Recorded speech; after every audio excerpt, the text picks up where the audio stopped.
पुण्यातून दोन नद्या वाहतात, एक मुळा आणि एक मुठा. त्यांच्या प्रदूषणाचा जो विषय आहे तो सतत ऐरणीवर आल्याचं आपल्याला पाहायला मिळतं.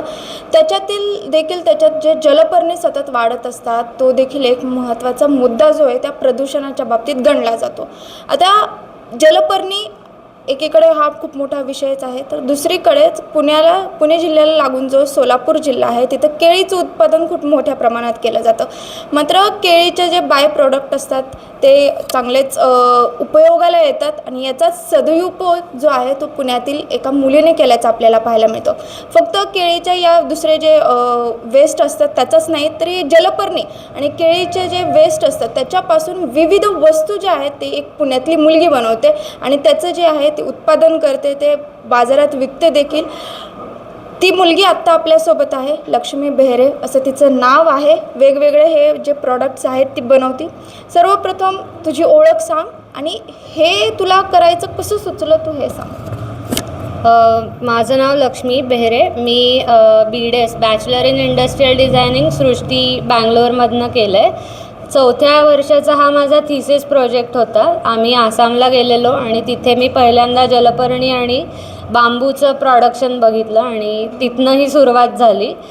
तिथे तेव्हा बास्केट्स आणि योगा मॅट्स बनवत होते 2019 साली आणि तेव्हा मला ही बुटाची कल्पना सुचली की जे आपल्या दैनंदिन आयुष्यातलं रोज लागणारं असं प्रॉडक्ट आहे आणि जे फास्ट फॅशन फॉर मटेरियलला एक अल्टरनेटिव्ह म्हणून पण जाऊ शकतं. म्हणून मला ही कल्पना तिथे सुचली आणि मग पुण्यात आल्यावरती मग सुद्धा मी बघितलं की इथेही जलपर्णी आहे आणि इथली पण जलपर्णी आपण काही भागातली तरी वापरू शकतो आहे. आणि जलपर्णीबरोबरच मी केळीचाही वापर केला. या 2 फायबर्सचं मिक्सचर करून मी इथे फॅब्रिक्स बनवते जी आर्किटेक्ट्स आणि इंटिरियर डिझाईन पर्पजसाठी वापरली जातात, म्हणजे सीलिंग पॅनल्स, वॉलपेपर्स किंवा त्याच्या बॅग्स आणि कॉर्पोरेट गिफ्टिंगची प्रॉडक्ट्ससुद्धा बनतात. जलपर्णी हा जो आहे ना पुण्यातील नद्यांचा एक महत्त्वाचा मुद्दा बनतो प्रदूषणाच्या बाबतीत. यासाठी पालिका वेगवेगळे उपक्रम देखील राबवत असते. तुझं आणि पालिकेचं काही बोलणं झालं आहे का? तुमच्यात काही फ्युचरमध्ये कोलॅबरेशन होऊ शकतं का बरं? कोलॅबरेशन होऊ शकतं. ह्यापूर्वी मी एकदा महानगरपालिकेत भेटले आहे आणि मी त्यांना माझ्या वस्तू तेव्हा दाखवल्या होत्या.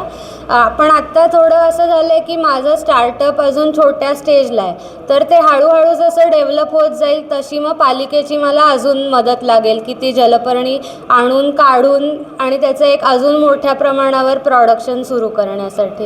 याच्यात पण काही जलपर्णींचे प्रकार असतात का बरं लेंथमध्ये? मी आत्तापर्यंत राम नदी आणि पाषाण लेकमधलं जे जलपर्णी बघितलं आहे. पाषाण लेकची मला लेंथ जरा छोटी वाटली, म्हणजे ती 1 फुटापेक्षा कमी होती आणि जी जलपर्णी मी राम नदी एरियातनं घेतली ती 1 फूट 1.5 फुटापर्यंत मला मिळाली. तर मेन लेंथचाच मला एक फरक जाणवला.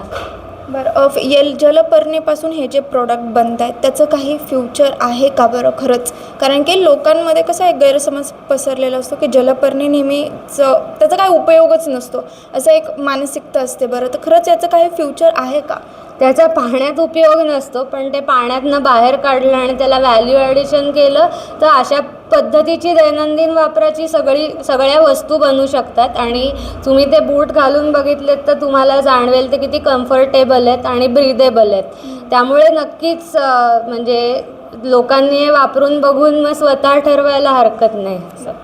नक्कीच एक टाकाऊपासून टिकाऊ जे गोष्ट आपण शाळेत शिकतो त्यातील या सगळ्या ज्या आहेत त्या वस्तू या मुलीने ज्या आहेत त्या साकारल्याचं आपल्याला पाहायला मिळतं. जी गोष्ट आपण फक्त शाळेत शिकतो आणि शाळेतच सोडून देतो असं नेहमीच बघतो, तसं हिचं नाही आहे. हिने खरंच एक जलपर्णी जे पुण्यातील नद्यांचा प्रामुख्याने मोठा विषय असतो त्याला हाताशी धरून फ्युचरमध्ये महापालिकेशी देखील बोलून त्यापासून काही अजून प्रदूषण कमी करण्याचा एक मानस असू शकतो का? तर नक्कीच असू शकतो. फक्त सध्या तरी थोडा वेळ लागेल त्या गोष्टीला, पण अशक्य आहे का? तर बिलकुल नाही.